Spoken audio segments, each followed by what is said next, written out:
Welcome to Math with Professor V. In this video, we're going to learn how to take the derivative of x raised to the power of x.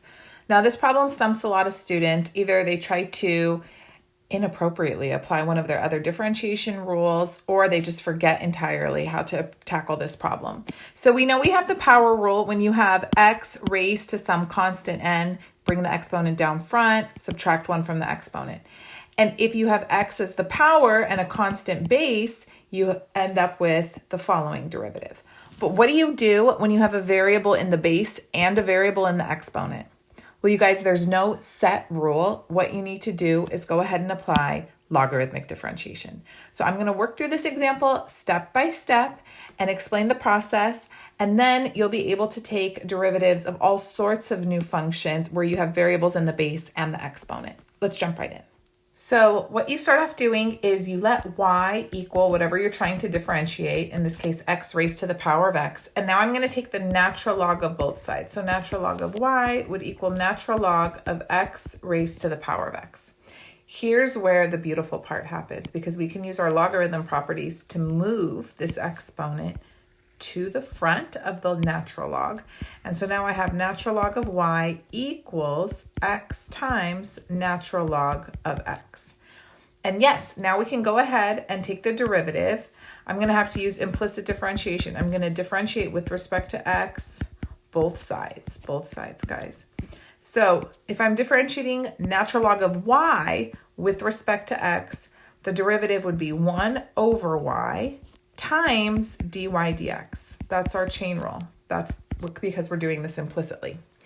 Now when I take the derivative of the right-hand side, notice we have to use the product rule. I have x and natural log of x. But thankfully, that natural log has let me move that exponent, so I'm not in the same scenario I was just a second ago.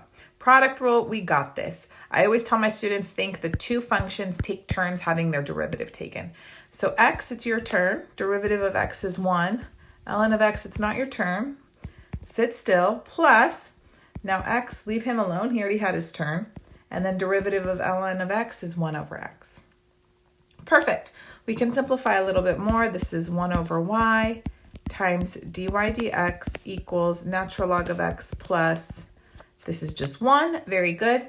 And remember, we're trying to find dy dx, so I need to multiply both sides by y. And so we have dy dx equals, let me put y in the front, it'll look better, times natural log of x plus 1. Now you don't want to leave your answer like that, because you want to try to give your derivative as a function of x, right? Since originally it was explicitly a function of x. And so I'm just going to go through and replace y right here with x raised to the x, and then we're done. So dy dx equals x raised to the x times natural log of x plus 1. Let's box it with pride. That was a job well done. So there you have it, you guys. The key was logarithmic differentiation. When do you use it? Anytime you have variables in both the base and the exponent. Now, if you need more examples on logarithmic differentiation, you're in the right place. I have so many video lectures, and they're all linked in the description. You can also check out more calculus video lectures from me on the Calculus 1 video lectures playlist.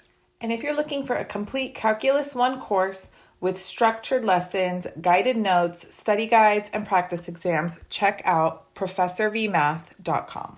Thanks so much for watching. Don't forget to give the video a thumbs up, subscribe if you haven't already. You can also follow me on Instagram and TikTok, Math with Professor V. I'll be back sooner than later. Bye, guys.